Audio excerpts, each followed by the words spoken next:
नमस्कार, जय हिंद दोस्तों। तो जैसा कि आप सभी को पता है 24 फरवरी 2022 को रशिया और यूक्रेन के बीच में जंग स्टार्ट होती है और उस जंग को 24 फरवरी 2025 को 3 साल हो जाएंगे और इसी के ऊपर G7 मेंबर कंट्रीज ने एक रिक्वेस्ट कह सकते हो करी है चाइना, नॉर्थ कोरिया और उसके अलावा ईरान से कि आप मदद ना करें रशिया की। तो ये जो तीनों कंट्रीज हैं उन्होंने किस तरीके से मदद करी है रशिया की, ये हम यहाँ पे जानने वाले हैं और किस तरीके से झटका लगा है इन G7 मेंबर कंट्रीज को जब उन्होंने देखा कि अमेरिका ने तो अपनी स्टेटमेंट बदल ली जैसे ही ट्रंप ने पावर संभाली अमेरिका के अंदर। सब कुछ यहाँ पे डिटेल में डिस्कस करेंगे। अगर आप चैनल पे नए हैं तो चैनल को सब्सक्राइब कर सकते हैं और बेल आइकन को प्रेस, ताकि देश और दुनिया से जुड़ी खबरें आप तक समय पे पहुंच पाए। तो देखते हैं यहाँ पे क्या लिखा गया है। यहाँ पे लिखा गया है कि जो G7 मेंबर कंट्रीज है उन्होंने चाइना से ये कहा है कि तुम जो रशिया की मदद कर रहे हो वो मदद करना बंद करो। अब मदद किस तरीके से करी है चाइना ने रशिया की वो हम समझने वाले हैं। साथ में यहाँ पे ये जो रशिया और यूक्रेन युद्ध है इसके बीच में हमें ये देखने को मिला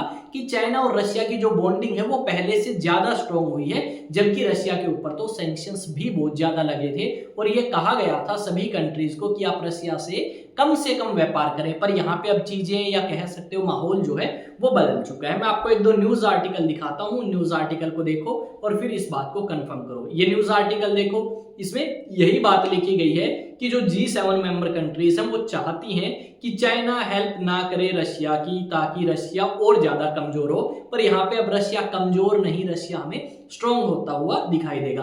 पहले ये जो G7 ग्रुप है इसके अंदर G8 था ये, यानी कि यहाँ पे रशिया भी था।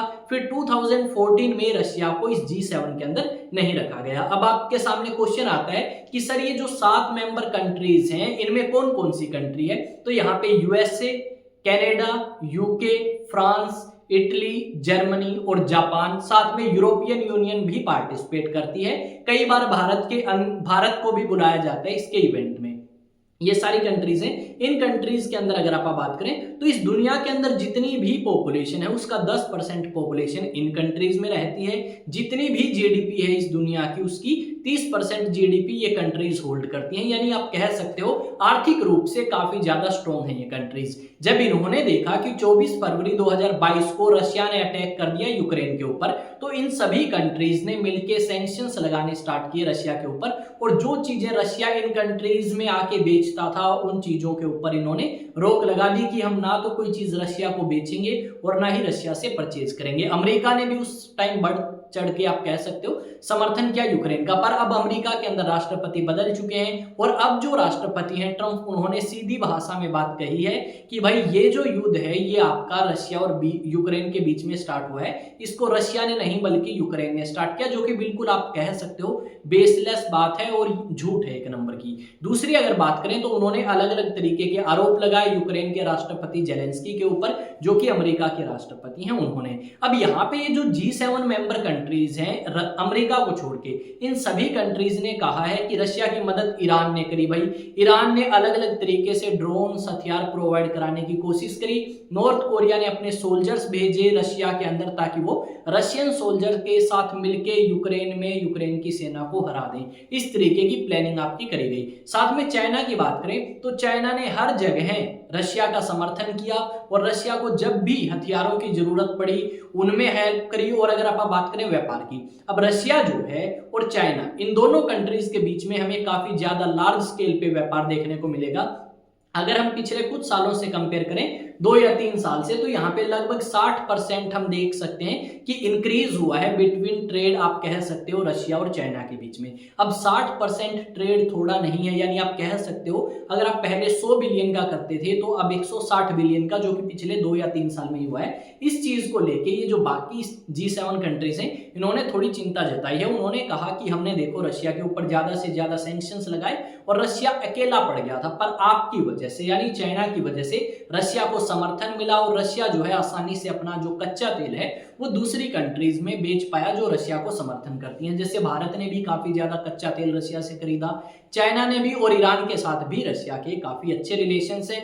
रिलेशंस अच्छे सीरिया में भी थे, पर सीरिया के अंदर जो बशर अल असद हैं वो पावर में नहीं रहे। यानी आप कह सकते हैं सीधी सी भाषा में कि ये जो G7 मेंबर कंट्रीज हैं इनको पता लग चुका है कि अमेरिका के राष्ट्रपति जो हैं वो अब जल्द ही इस मैटर को क्लोज करना चाहते हैं, यानी रशिया और यूक्रेन युद्ध को बंद करना चाहते हैं। और हमें ये भी सुनने को मिला था कि रशिया और यूक्रेन के बीच में जो जंग है वो रुक सकती है और इसे रुकवाने का काम अमेरिका के राष्ट्रपति करेंगे। अमेरिका के राष्ट्रपति ने यह प्रपोज किया यूक्रेन को या जेलेंस्की को कि भाई अगर तुम रेयर अर्थ मिनरल देते हो तो हम सोच सकते हैं तुम्हारी मदद करने के बारे में, और अगर तुम नहीं देते तो हम हमारे पैसे वेस्ट आपके लिए क्यों करें। इस तरीके के सवाल यहाँ पे पूछे गए। डिक्टेटर कहा गया जेलेंस्की जो कि यूक्रेन के राष्ट्रपति हैं। क्यों कहा गया? क्योंकि उन्होंने मना कर दिया था कि जो रेयर अर्थ मिनरल की आप डिमांड कर रहे हो वो हम आपको नहीं देंगे, ये बात यूक्रेन ने कही। अब ट्रंप ऑफेंड हो गई इस बात को लेकर। ट्रंप ने कहा अच्छा चलो ठीक है, मैं दिखाता हूं तुम्हें अब हमारी पावर क्या है। तो उन्होंने आलोचना करनी स्टार्ट करी यूक्रेन की, और यूक्रेन को ये बात पता है कि अगर अमेरिका हमारा साथ नहीं देगा तो हम किसी भी कीमत के ऊपर ये युद्ध नहीं जीत सकते। सबसे ज्यादा जो फंडिंग इस रशिया यूक्रेन युद्ध में यूक्रेन को करी गई है वो अमेरिका की तरफ से करी गई है। ये बाकी अगर मेंबर कंट्रीज हम मिलाएं तो बाकी मेंबर कंट्रीज एक तरफ और अमेरिका एक तरफ। अमेरिका ने इतने ज्यादा पैसे दिए हैं, और साथ में यहाँ पे ये भी कहा अमेरिका के राष्ट्रपति ने कि भाई अमेरिका क्यों यहाँ पे इंटरफेयर करे। ये जो G7 कंट्रीज हैं इनमें 6 और बच गई अमेरिका के अलावा, तो ये इंटरफेयर करें और ये ज्यादा पैसे लगाएं यूरोप की सिक्योरिटी के लिए, क्योंकि यहाँ पे यूरोप की सिक्योरिटी इन कंट्रीज के लिए ज्यादा महत्वपूर्ण है। हम तो समुद्र पार करके हैं, यूरोप से काफी दूर है। इस तरीके की बातें भी ट्रंप के द्वारा कही गई। अभी रिसेंटली ये बात आपकी इन G7 मेंबर कंट्रीज को पता है, आपके अमेरिका को छोड़ के, कि भाई यहाँ पे माहौल बिल्कुल बदल चुका है और हमें जरूरत है उन कंट्रीज से रिक्वेस्ट करने की जो इस रशिया और यूक्रेन युद्ध में एक तरीके से कह सकते हो रशिया के पक्ष में थी, रशिया का समर्थन कर रही थी, जिसमें आपके 3 मेंबर कंट्रीज मैंने बताई। 2 तो यहाँ पे बात मानने वाली है नहीं, ना तो ईरान बात मानेगा और ना ही बात मानेगा आपका नॉर्थ कोरिया। यहाँ पे चाइना जो है वो भी अपनी बात यहाँ पे बिल्कुल नहीं मानने वाला है। कारण क्या है? क्योंकि चाइना को बेनिफिट होता हुआ नजर आएगा रशिया से, और ये जो G6 कंट्रीज आप बोल सकते हो अमेरिका को छोड़ के, वैसे G7 है, यहाँ पे जो बाकी 6 कंट्रीज हैं ये आपकी कहीं ना कहीं चाइना को मनाने की कोशिश करेंगी, पर चाइना को इन कंट्री से ज्यादा फायदा नहीं है और ना ही इनसे कंपटीशन है।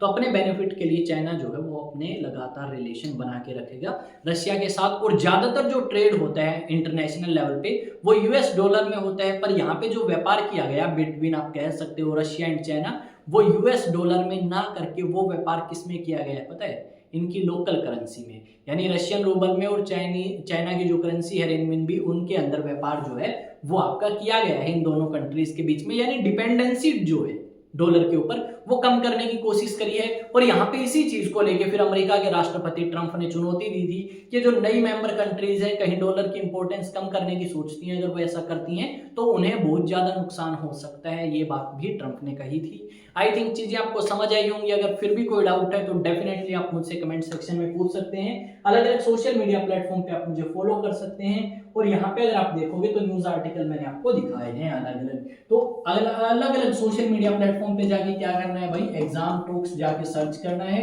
और वहां पे अगर सब्सक्राइब का ऑप्शन है तो सब्सक्राइब कर लो, और अगर फॉलो का ऑप्शन आता है तो फॉलो कर सकते हो। मैं विकास तंवर मिलूंगा एक नए सेशन में, एक नई न्यूज, एक नई अपडेट के साथ। तब तक जय हिंद, जय भारत।